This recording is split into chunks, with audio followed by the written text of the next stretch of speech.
ഇന്ന് ഞാൻ രണ്ട് പേപ്പറുകൾ പരിചയപ്പെടുത്താം. അത് രണ്ടും ഉപയോഗിച്ച് കാണിക്കാം.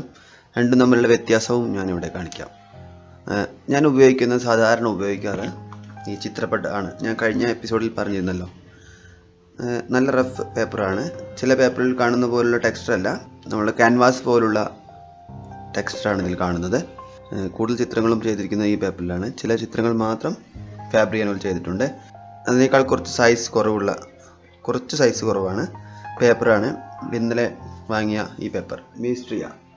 ഇത് ഗുജറാത്തിൽ നിന്നുള്ള ഒരു കമ്പനിയുടെ പേപ്പറാണ്. കുറേ ആർട്ടിസ്റ്റുകൾ പുതിയതായി ഇതിൽ വരച്ചു തുടങ്ങിയതായി ഫേസ്ബുക്കിൽ കണ്ടു. ഞാൻ ഇത് ഒന്ന് വാങ്ങി. 300 GSM ആണ്. ഓഫ് വൈറ്റ് ആണ്. ഇതുപോലെ ഇതിൻ്റെ ശരിക്ക് നന്നായിട്ട് നല്ല വൈറ്റാണിത്. കുറച്ച് ഓഫ് വൈറ്റ് ആണ്, അതായത് കുറച്ച് യെല്ലോയിഷ് ആണ്.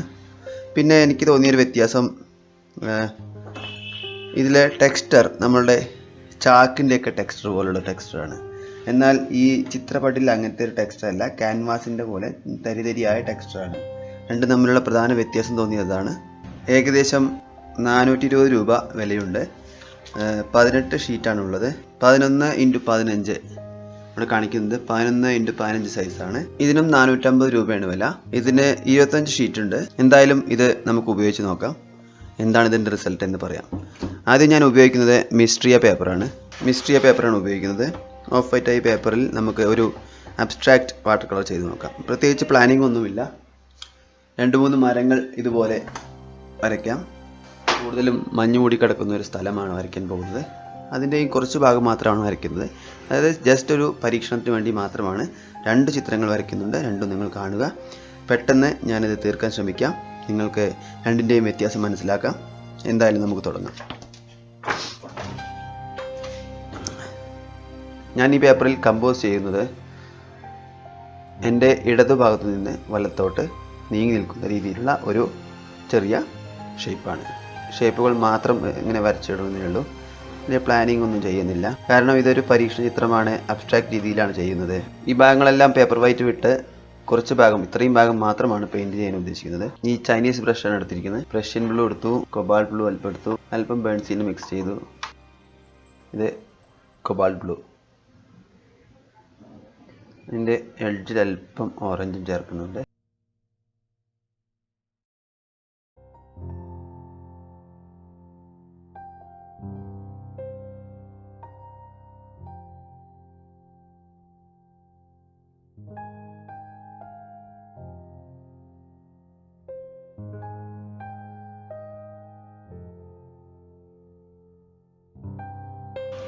ഞാൻ ഈ റഫായ ബ്രഷ് എടുക്കുകയാണ്. കൊബാൾട്ട് ബ്ലൂ എടുത്ത് എഡ്ജ് അല്പം പരുക്കനായി ഇതുപോലെ.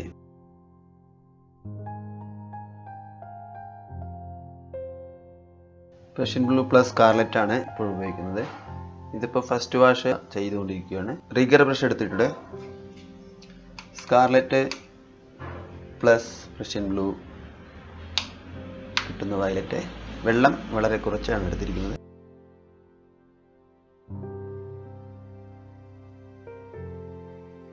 വളരെ ഫ്രീ ഹാൻഡായാണ് ചെയ്യുന്നത്. കാരണം ഇതിൽ നമ്മൾ പേടിക്കാനില്ല.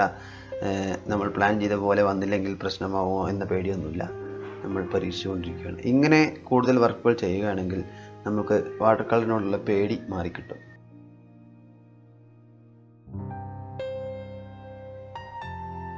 സ്കാർലറ്റ് പ്ലസ് പ്രഷ്യൻ ബ്ലൂ ഇതിൽ സ്പ്രേ ചെയ്യാം.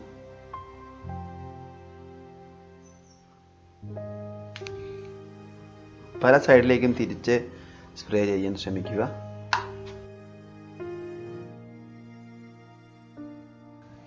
ഇനി വെള്ളം മാത്രം എടുത്തും അല്പം സ്പ്രേ ഇവിടെ ചേർക്കാം. ഇതിൻ്റെ എല്ലാം റിസൾട്ട് വേറെ വേറെ ആയിരിക്കും. അല്പം ഓറഞ്ച് എടുത്ത് ഈ ഓറഞ്ച് വരുന്ന ഭാഗത്തെല്ലാം അല്പം സ്പ്രേ ചെയ്ത് കൊടുക്കാം. ഈ മരങ്ങളുടെ മുകൾ ഭാഗത്തെല്ലാം സ്പ്രേ ചെയ്ത് വെക്കാം.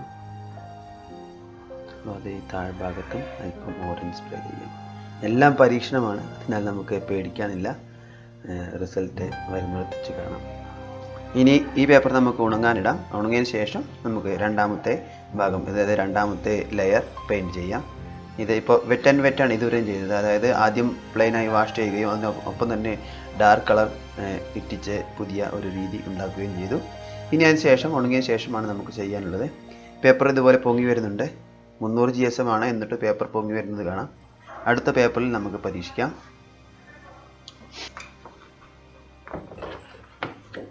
അടുത്ത പേപ്പർ എടുത്തു.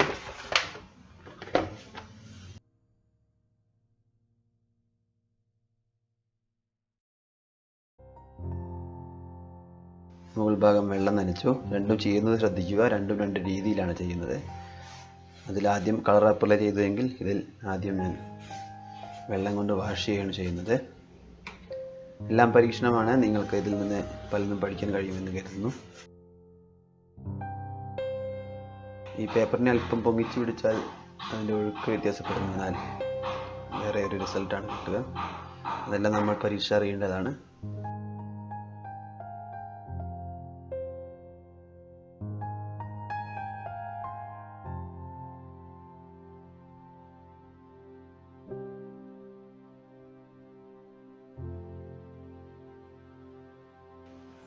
ബ്രഷ് ഉപയോഗിക്കുന്ന രീതി നോക്കുക.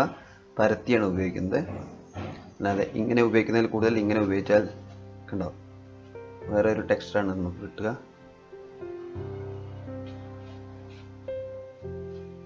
ഇങ്ങനെ വാഷ് ചെയ്യുന്ന പകരം നേരെ ഓപ്പോസിറ്റിലേക്ക് വാഷ് ചെയ്യുകയാണ്. അപ്പോൾ വേറെ തരം ഒരു ടെക്സ്ചറാണ് കിട്ടുക. എല്ലാ തരത്തിലും നമ്മൾ ബ്രഷ് ഉപയോഗിച്ച് ശീലിക്കണം. അതിനെല്ലാം വ്യത്യസ്ത റിസൾട്ടുകളാണ് നമുക്ക് കിട്ടുക എന്ന് നമുക്ക് ഓർമ്മ ഉണ്ടായിരിക്കണം.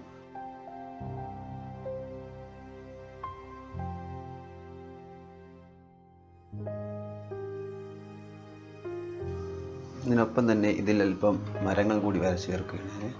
സ്കാർലറ്റ് ബ്ലഷ് ബ്ലൂ ഉപയോഗിച്ച് കിട്ടുന്ന വയലറ്റ് കൊണ്ട് ഇത് ചെയ്യുമ്പോൾ അല്പം പരത്തി വയ്ക്കാം. കാരണം താഴേക്ക് കൂടുതൽ ഒളിച്ചിറങ്ങാതെ ഒരു ബ്ലർ എഫക്റ്റ് കിട്ടാൻ വേണ്ടിയാണ് ഇങ്ങനെ ചെയ്യുന്നത്.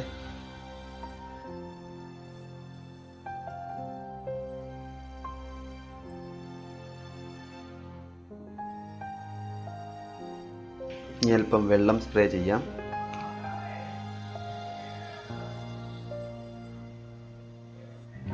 ഉണങ്ങുന്നതിന് മുമ്പ് തന്നെ സ്പ്രേ ചെയ്യാൻ ശ്രമിക്കുക. അല്പം ഓറഞ്ച് മിക്സ് ചെയ്ത്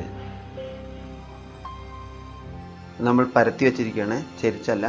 അതുകൊണ്ട് തന്നെ നമുക്ക് വ്യത്യസ്തമായ ഒരു എഫക്റ്റാണ് ഇവിടെ ഉണ്ടാവുക.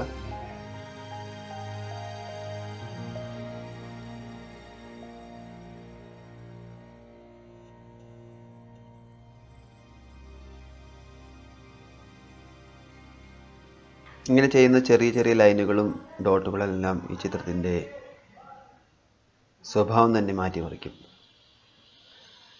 നമ്മളധികം ശ്രദ്ധിക്കാതെ പോകുന്ന കാര്യങ്ങളാണെങ്കിലും ഇങ്ങനെയുള്ള ചെറിയ വർക്കുകളാണ് ചിത്രത്തിന് വല്ലാത്തൊരു ജീവൻ നൽകുന്നത്.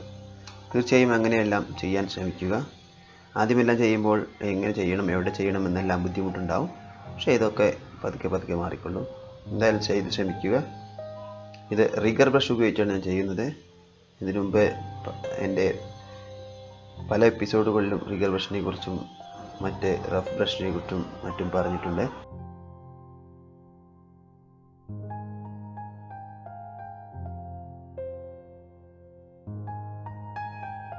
അങ്ങനെ ഈ ചിത്രത്തിൻ്റെ ഫസ്റ്റ് വാഷ് കഴിഞ്ഞിരിക്കുന്നു. ഇനി അടുത്ത വാഷ് ഇത് ഉണങ്ങിയതിന് ശേഷം ചെയ്യാം.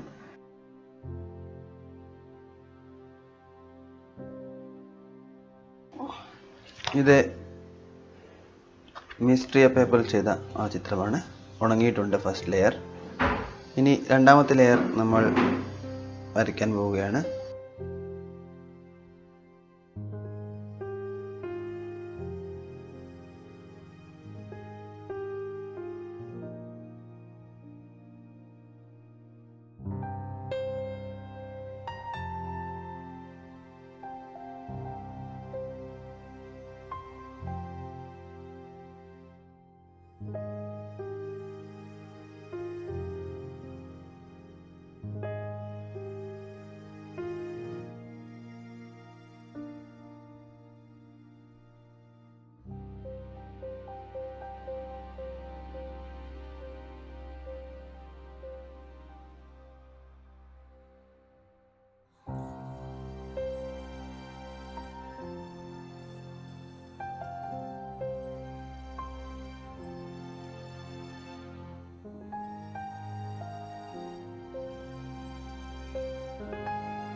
ഈ ചിത്രം ഇവിടെ നിർത്തുകയാണ്.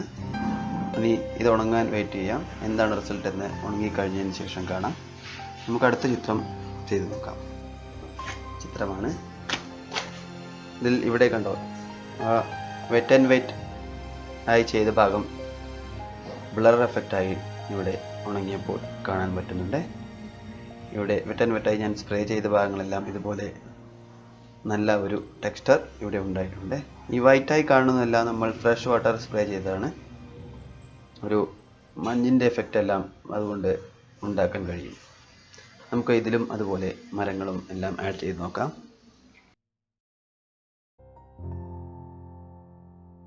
ഈ പേപ്പറിൽ മേസ്ട്രിയ പേപ്പറിനേക്കാൾ കൂടുതൽ ഫ്രഷ് ആയ കളറുകൾ കാണാൻ കഴിയുന്നുണ്ട്. മറ്റേത് അല്പം ഓഫ് വൈറ്റ് ആയ പേപ്പർ ആയതിനാലാണ് കുറച്ച് ഡള്ളായ കളറുകളാണ് അതിൽ കാണാൻ പറ്റുന്നത്. രണ്ടിനും അതിൻ്റേതായ ഗുണങ്ങളുണ്ട്. ചിലർ ഫ്രഷ് കളേഴ്സ് ഇഷ്ടപ്പെടാത്ത ആൾക്കാരാണ്. എനിക്ക് ഫ്രഷ് കളറാണ് കൂടുതൽ ഇഷ്ടം. അതിനാൽ എനിക്ക് ഈ പേപ്പർ കൂടുതൽ നന്നായി തോന്നുന്നു. മറ്റതിൽ അതിൻ്റെതായ വ്യത്യാസമുണ്ട്. അതിൽ ചെയ്യുന്ന ചിത്രങ്ങൾക്കനുസരിച്ച് ആ പേപ്പറിൽ നമ്മൾ തിരഞ്ഞെടുത്ത ചിത്രങ്ങൾ, അതായത് ആൻറ്റിക്കായ ചിത്രങ്ങളെല്ലാം ചെയ്യാൻ വളരെ നന്നായിരിക്കുമെന്ന് എനിക്ക് തോന്നി. ഇതിൽ ഫ്രഷായ ചിത്രങ്ങൾ ചെയ്യാൻ നന്നായിരിക്കുമെന്നും തോന്നുന്നു.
ഇതാണ് രണ്ട് ചിത്രങ്ങൾ. ആദ്യത്തേത് ചിത്രപ്പട്ടിൽ ചെയ്തത്, രണ്ടാമത്തേത് മേസ്ട്രിയയിൽ ചെയ്തത്. ചിത്രപ്പട്ടിൽ ഗ്രേ കളറിന്റെ ഭാഗത്ത് പോലും ഫ്രഷ്നെസ് ഫീൽ ചെയ്യുന്നുണ്ട്. ഓറഞ്ച് ആണെങ്കിലും ബോൺസീനയാണെങ്കിലും വളരെ ഫ്രഷ് ആയാണ് ഫീൽ ചെയ്യുന്നത്. പക്ഷെ മേസ്ട്രിയയിൽ അത് ഓഫ് വൈറ്റ് പേപ്പർ ആയതിനാലാവാം കുറച്ച് ഫ്രഷ്നെസ് കുറവായിട്ടാണ് തോന്നുന്നത്. നിങ്ങൾ പരീക്ഷിക്കുക, നിങ്ങളുടെ റിസൾട്ട് എന്താണെന്ന് അറിയിക്കുക. നിങ്ങൾക്ക് ചിലപ്പോൾ മേസ്ട്രിയ ഇഷ്ടപ്പെടാം, ചിലപ്പോൾ ചിത്രപ്പട്ട് ഇഷ്ടപ്പെടാം. എനിക്ക് ഇഷ്ടപ്പെട്ടത് കൂടുതൽ ചിത്രപ്പട്ടാണ്. ഇനി വരും എപ്പിസോഡുകളിൽ ഞാൻ മേസ്ട്രിയയിൽ എങ്ങനെ ഫ്രഷായി കളർ ഉപയോഗിക്കാം എന്ന് പഠിച്ചതിന് ശേഷം നിങ്ങൾക്ക് പറഞ്ഞു തരുന്നതായിരിക്കും. എന്തായാലും എൻ്റെ വീഡിയോ കണ്ടതിന് ഒരുപാട് നന്ദി. Thank you.